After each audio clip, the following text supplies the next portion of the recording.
Машина с говорящим названием «Чистодор» этим утром выехала прибрать дороги Назрани. На этот раз маршрут пролегает по одной из центральных городских улиц Победы. Уборочный прицеп работает вместе с самосвалом. Специальными щетками машина собирает мелкий мусор с дороги, который после сбрасывается в кузов грузовика. Кроме того, «Чистодор» оснащен системой орошения, что позволяет уменьшить пыль во время уборки. И все то, что она забирает в себя, она в последующем перемещает в кузов грузового автомобиля. Это очень удобно, все получается сразу вывозить, и в ней ничего не остается. «Чистодор» значительно снижает время очистки улиц. За 1 час машина может убрать грязь с дороги протяженностью до 5 километров. Раньше это был ручной труд. Работники ЖКХ лопатами проходили по обочинам, что занимало время. Она фактически должна работать в ночное время суток. Будет составлен график постоянно, каждый день.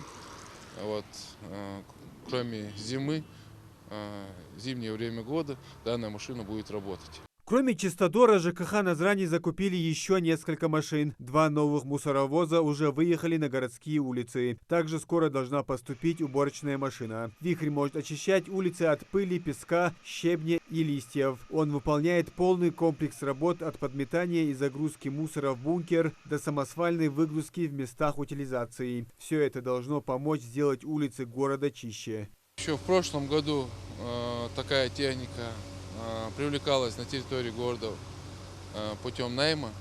Она была частной техникой.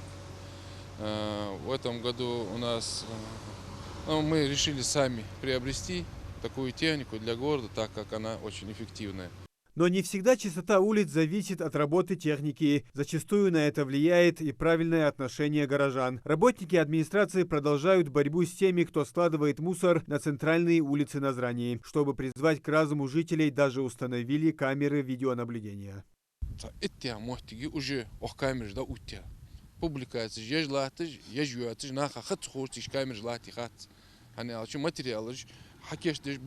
Объем работы очень большой. В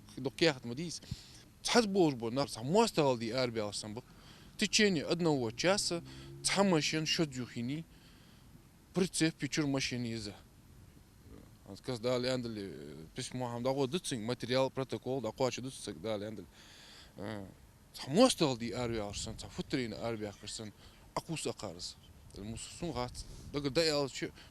Первый раз виноват. В сети интернет регулярно выгружают видео с любителями такого отбора мусора. Нужно отметить, что нарушителей стало меньше, но до полной чистоты еще далеко. Поэтому мэрия продолжает публиковать кадры с камер видеонаблюдения. Муслим Ганиев, Султан Магушков, Магаз 24.